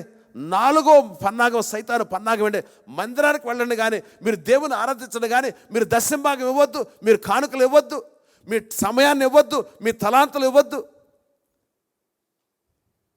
కానీ మనం ఏం చేయాలి? ఆయన అన్నిటిని మనకి ఇస్తున్నాడుగా, అందరము కృప చూపిస్తున్నాడు, మంచి ఆరోగ్యం ఇస్తున్నాడు, మంచి శక్తిని ఇస్తున్నాడు, బలాన్ని ఇస్తున్నాడు. మనం దేవుని మందిరానికి వచ్చినప్పుడు దేవునికి ఇవ్వాల్సినటువంటి స్థలాన్ని ఇవ్వాలి, స్థానాన్ని ఇవ్వాలి. దశంభాగం దేవునికి చెందింది. ఎందుకు మనం దీవించబడిపోతున్నాం అంటే దేవునికి కొదువంటారా? ఆకాశం ఆయనదేగా, భూమి ఆయనదేగా, వెండి ఆయనదేగా, బంగారం ఆదేగా, ఖనిజ సంపద ఆయనదేగా. ఎందుకు ఇమ్మంటున్నాడు ఆయన? మన కోసం ఇమ్మంటున్నాడు. ఆయనకేం అవసరంలా, ఆయన ఔదార్యాన్ని చూపిస్తున్నాడు. మనకు కూడా ఔదార్యాన్ని నేర్పించడానికి ఏమంటున్నాడు? మనం పిసినారాలకు ఉండకుండా ఉండడానికి ఔదార్యాన్ని నేర్పించి ఇమ్మంటున్నాడు. ఏమంటాడు? నా మందిరములో ఆహారం ఉన్నట్లు 10వ భాగం అంతా కూడా ఎక్కడ తెమ్మంటున్నాడు? మందిరానికి తెమ్మంటున్నాడు. కొంతమంది ఏం చేస్తారు? ఈ మధ్య ఒక ఆయన అన్నాడు, సార్ నేను 100 రూపాయలు 10 రూపాయలు తీస్తాను సార్, దాంట్లో 3 రూపాయలు పేదాళ్ళకి ఇస్తాను, ఇంకో 3 రూపాయలు ఇంకో సేవకుని పంపిస్తాను. అది కాదు, అంటే దశమ భాగం మీరు ఎక్కడికి వెళ్తున్నారో ఆ సంఘంలో ఇవ్వండి. ఎక్కడ మీకు మేత పెడుతున్నారు, ఎక్కడ మీరు పోషించబడుతున్నారు, ఎక్కడ దేవుడు మిమ్మల్ని ఆశీర్వదిస్తున్నాడు, ఎక్కడ నాటపడ్డారో అక్కడ దశమ భాగం ఇవ్వండి. ఫరో మోసం చేశాడు. ఏమన్నాడు? అందరూ వెళ్ళిపోండి, మీరు ఇప్పుడు మీ పిల్లలతో పాటు కుటుంబ సమేతంగా వెళ్ళిపోండి, బైక్ మీద వెళ్ళండి, కార్ల మీద వెళ్ళండి, కానీ మీరు వెళ్ళేటప్పుడు మాత్రం ఒట్టి చేతులు చెప్పాడు. ఒట్టి చేతులు వెళ్ళబడి ఫరో వారిని మోసం చేశాడుగా. దేవుడు మనందరి జీవితాల్లో విస్తారమైన దీవెనలు కుమ్మరించాడు.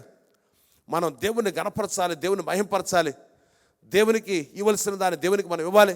దేవుని సన్నిధికి వచ్చేటప్పుడు మన నిండు మనసుతో రావాలి. కానుకలతో మాత్రమే కాదు, అర్పణలతో మాత్రమే కాదు, దశమ భాగంతో మాత్రమే కాదు, కానీ కృతజ్ఞత హృదయంలో పరవళ్ళు తొక్కుతూ దేవుని సన్నిధికి మనం రావాలి.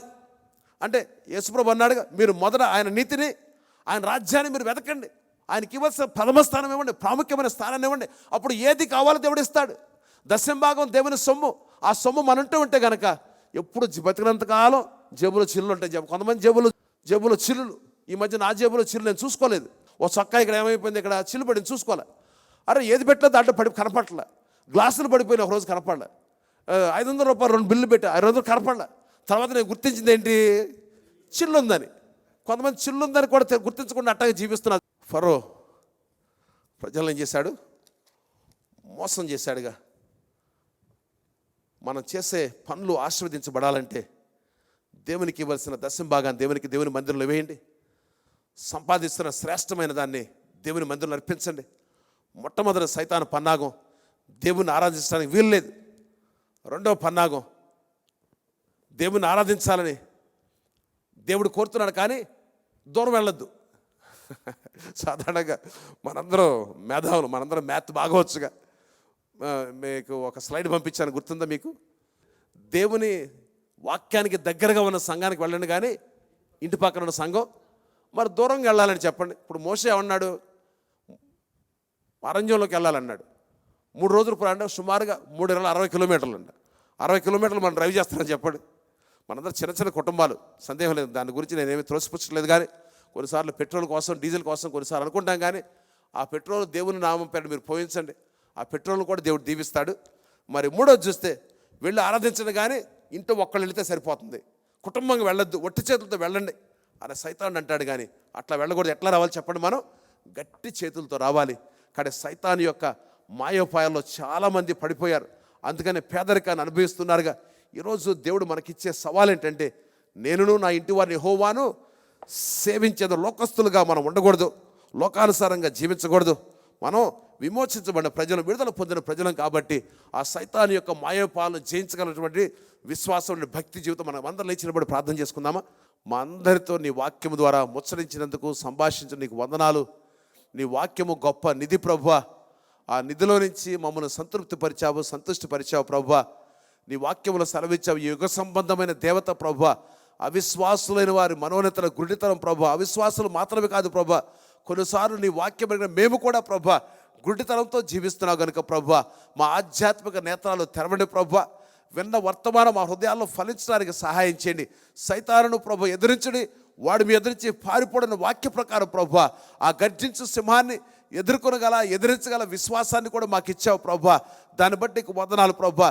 ఇక్కడున్న ఏ ఒక్కరు కూడా సైతాను ఉచ్చులో పడిపోకుండా, వారి కుటుంబాలు సైతాను ఉచ్చులో పడిపోకుండా, వారి పిల్లలు సైతాను ఉచ్చులో పడిపోకుండా ప్రభువా, వారి వ్యాపారాలు సైతాను ఉచ్చులో పడకుండా, వారి ఉద్యోగాలు సైతాను ఉచ్చులో పడకుండా కాపాడమని ప్రార్థన చేస్తున్నాం ప్రభువా. అయ్యా ఎక్కువ పని చేత కొన్నిసార్లు ప్రభువా అయ్యా అలసిపోతున్నాము, సొమ్మసిల్లిపోతున్నాం ప్రభువా. అయ్యా పనిని కూడా ప్రభువా ఎట్లా సమతుల్యంగా చేయాలో మాకు నేర్పించండి ప్రభువా. ఆ సైతాను కొన్నిసార్లు ఎక్కువ పని కల్పిస్తున్నాడు ప్రభువా. అయ్యా దానిని గురించి కూడా వివేచించగల వివేచన కూడా మాకు దయచేయమని ప్రార్థన చేస్తున్నాం ప్రభువా. అయ్యా నీవు మా కోసం ఎంతో త్యాగం చేశావు, నీ రక్తాన్ని మా కోసం కార్చావు ప్రభువా, మా కోసం చెమట వచ్చావు, మా కోసం ప్రభువా ఆ గెత్సెమనే వనములో ప్రభువా చెమట రక్త బిందువులంతగా ప్రభువా నువ్వు వేదనతో మా కోసం ప్రార్థించావు. అయ్యా నీ రక్తాన్ని కార్చావు కనుక ప్రభువా నీకోసం ఏ సాహసమైన ఏ త్యాగమైన చేయడానికి కావలసిన ప్రభువా అయ్యా స్వభావాన్ని మాకు దయచేయమని ప్రార్థన చేస్తున్నాం ప్రభువా. కొన్నిసార్లు దూరమని, కొన్నిసార్లు సంఘాన్ని అలక్ష్యం చేస్తావు ప్రభువా. అట్లా కాకుండా ప్రభువా అయ్యా సైతానుడు ప్రభువా అల్లాడు ఫరో ద్వారా ఇశ్రాయేలు ప్రజలతో మాట్లాడు, అంత దూరం వెళ్ళొద్దు, ఐగుప్తులో ఉండమని చెప్పాడు ప్రభువా. అలాగే ప్రభువా అయ్యా పురుషులు వెళ్ళొచ్చు, పిల్లలు వెళ్ళవసరం లేదు, స్త్రీలు వెళ్ళవసరం లేదు అని సైతానుడు కొన్నిసార్లు మాతో మాట్లాడుతూ ఉంటాడు ప్రభువా. అలాగే ఒట్టి చేతులు వెళ్ళమని సైతానుడు ప్రేరేపిస్తాడు. అట్లా కాకుండా ప్రభు మమ్మల్ని దీవించిన కొలది ప్రభువా, అయ్యా నీ మందిరంలోనికి ప్రభువా, అయ్యా నీ యొక్క ప్రభువా మందిర నిధిలోనికి ప్రభువా, నువ్వు దేని ద్వారా మమ్మల్ని ఆశీర్వదించావు ప్రభువా, దాని ద్వారా నేను గణపరచడానికి సహాయం చేయండి. ప్రతి ఒక్కరు కూడా దర్శించి ప్రభువా, వినేవారం మాత్రమే కాకుండా ప్రభువా, విన్నదాన్ని మా అనుదిన జీవితంలో ఆచరించడానికి ప్రభువా, ఆచరణాత్మకమైన భక్తి మాకు నేర్పించండి ప్రభువా. భక్తి వేషం మాకు వద్దు ప్రభువా. అయ్యా విన్న వర్తమానం ద్వారా మా జీవితాలు కట్టుకోవాలి, ఎక్కడ మార్చుకోవాలో, ఎక్కడ ప్రభువా సరిచేసుకోగల దిద్దుబాటు చేసుకోవాలి మనసు కూడా మా అందరికి దయచండి. ప్రతి ఒక్కరు కూడా దీవించండి, వారి కుటుంబాలు దీవించండి. ఆ కుటుంబాల మీద నీ హస్తం ఉంచి వారి భార్యలు ప్రభువా, వారి పిల్లలు, వారు చేస్తున్న వ్యాపారాలు, ఉద్యోగాలు, చేతి పనులన్నిటి కూడా ఆశీర్వదించండి ప్రభువా. దీవించమని నజరేయుడైన యేసుక్రీస్తు నామమున అడిగి వేడుకొనుచున్నాము తండ్రి, ఆమేన్. God bless you.